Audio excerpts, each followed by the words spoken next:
સ્વામી. ભવાનંદ સ્વામી છે ને માની હતા. કેવા હતા? માની હતા. અને માન પાછું ક્યાં રાખ્યું એને?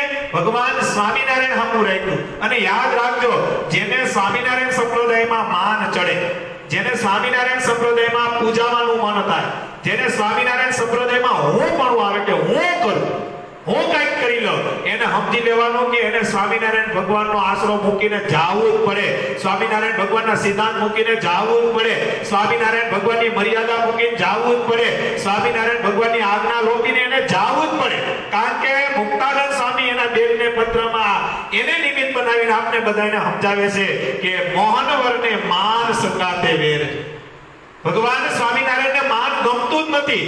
એમાં ભવાનંદ સ્વામી હતા. ગાતા બહુ સારું ગાતા, અતિ સારું ગાતા. અને એમ પણ લખાણું છે કે પ્રેમાનંદ સ્વામી કરતા પણ સારું ગાતા, પણ એને માન બહુ હતું. હવે એક વખત મારા દાદા ખાચરના દરબારમાં બેઠા હતા. ત્યાં મુક્તાનંદ સ્વામી મહારાજને પ્રાર્થના કરી. સંતો બધા બેઠા હતા અને મહારાજને પ્રાર્થના કરી કે મહારાજ તમે જો આજ્ઞા કરો તો કીર્તન ગાય. તો મુક્તાનંદ સ્વામી પાસે સારંગી હતી. તે મુક્તાનંદ સ્વામી ને નિત્યાનંદ સ્વામી, બ્રહ્માનંદ સ્વામી અને આ બધા નંદ સંતો બેઠા હતા. મહારાજને પ્રાર્થના કરી. મહારાજે હા પાડ્યું ગા. હવે એમાં ભવાનંદ સ્વામી એવા સારંગી લઈને હું લઈને આવ્યા અને બ્રહ્માનંદ સ્વામી અને મુક્તાનંદ સ્વામીની વચમાં જઈને બેહી અને નક્કી કરીને આવ્યા કે આજે તો મારે જ કીર્તન ગાવું છે. હું ગાવું છે આજ મારે જ કીર્તન ગાવું છે. મારા જેવું કીર્તન કોઈને ગાતા આવડે. માન આવ્યું. હું આવ્યું મેં વાત કરીને માન ચડ્યું એટલે મહારાજથી વિમુખ થાય પાર થાય.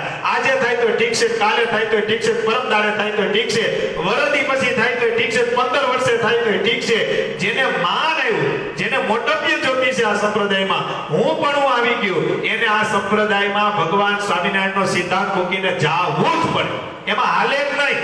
ભગવાન ચતુ કઈને પાર થાય. હું થાય હવે આ સ્વામી આવીને મુક્તાનંદ સ્વામી અને બ્રહ્માનંદ સ્વામીની વચમાં બેહી ગયા. કોણ? ભવાનંદ સ્વામી. મહારાજ બેઠા બેઠા જોવે અને અંતર્યામી ભગવાને જાણી લીધું. કેનું જાણી લીધું? ભવાનંદ સ્વામીની વૃત્તિ જાણી લીધી કે માન રૂપી કીર્તન ગાવા બેઠા હશે. માન રૂપી.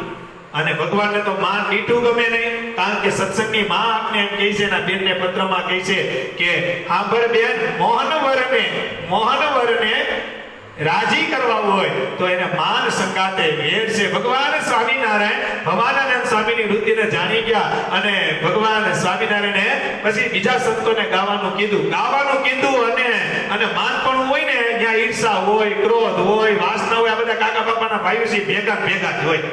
એટલે ભવાનંદ સ્વામીને ન ગમ્યું. ભવાનંદ સ્વામી ન ગમ્યું, તરત ઉભા થઈને મહારાજને કહેવો. મહારાજને કે તેજી બધાય આમ તમે જો તો કરી, જેને વિમુખ થવાનું હોય ને મહારાજને નથી મુકતા. ભવાનંદ સ્વામી મહારાજની સામે દલીલ કરે છે કે તમે જાણી જોઈને મારું અપમાન કર્યું. મુક્તાનંદ સ્વામી કે તમે મને જાણી જોઈને અપમાન કર્યું. મહારાજ કે એવું કઈ નથી, પણ તમને થોડુંક માન છે ને સત્સંગમાં માન હાલે. તમે સત્સંગમાં માન રાખો. સત્સંગમાં તો દાસના દાસ થઈને રહેવું પડે. તમારા મનની વૃત્તિ જે માનમણાની છે એને લઈને મેં તમને ના પાડી છે. અને ભવાનંદ સ્વામી કે તો હવે મારે સત્સંગમાં રહેવું નથી, આમ કરવું નથી, તેમ કરવું નથી. અને હું તો ઘણા રાજાને રીઝવી અને મારું હલાવી લે અને ઘણા રાજા મને આમંત્રણ આપે છે. આ તો મને એમ છે કે સ્વામિનારાયણના સાધુ તાવતી થયા એમ કરી અને દાદા ખાચરના જે આ દરવાજા ને આ દરબારની જે ડેલી હોય ત્યાં ભેગા મહારાજે મુક્તાનંદ સ્વામીને મોકલા. હો તોય જોજો, મહારાજ મુક્તાનંદ સ્વામીને મોકલાને કીધું કે એને કયો પાછા આવે અને સત્સંગમાં રહે, બાકી સત્સંગ મૂકીને જાય તો એનું ભૂંડું થાય. શું થાય? અને યાદ રાખજો, ભગવાનની આજ્ઞા બહાર જાય, ભગવાનની બાંધેલી મર્યાદા બહાર જાય, ભગવાનના બાંધેલા સિદ્ધાંત બહાર જાય ને એટલે એક દિવસ પસ્તાવાનો વારો આવે. પછી ધરમપુર હોય કે પછી સંતો હોય, પછી બ્રહ્મચારી હોય, પછી પાર્ષદો હોય, પછી સાંખ્યોગી હોય કે હરિભક્તો હોય, ભગવાનની આજ્ઞા બહાર જેટલા જાય એટલું આપને દુઃખ આવે. એમ વચનામૃતમાં ભગવાન સ્વામિનારાયણ બોલે કે જીવાત્માને દુઃખ તો ત્યારે જ આવે જ્યારે અમારી આજ્ઞા લોપે, બાકી જીવાત્માને નકરું સુખ જ આવે જો અમારી આજ્ઞા પાડે ને તો. એટલે જાતા હતા મુક્તાનંદ સ્વામીએ પાછા વાળ્યાને કીધું તમને મહારાજ બોલાવે. ઈ સ્વામી પાછા આવીને મહારાજને કીધું હા બોલો. મહારાજ કે સાંભળો, તમે સત્સંગમાં રહ્યો, અમારા આશીર્વાદ કરી અને સત્સંગમાં તમે કીર્તન ભક્તિ કરો, અમે તમારી ઉપર રાજી થાઓ. સત્સંગ મૂકી જાઓ તો તમારું ઘણું ભૂંડું થાય.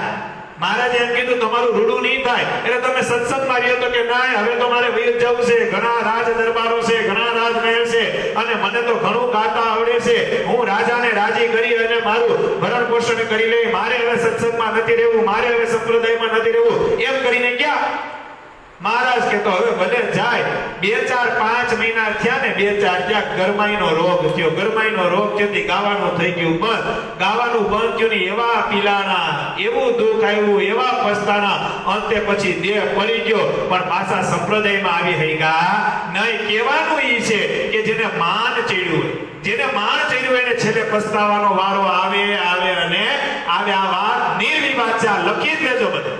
જેને માન ચડ્યું એને પછી સંપ્રદાયની અંદર સુખ મળતું નથી. એટલે મુક્તાનંદ સ્વામીના બેનને એમ કહે છે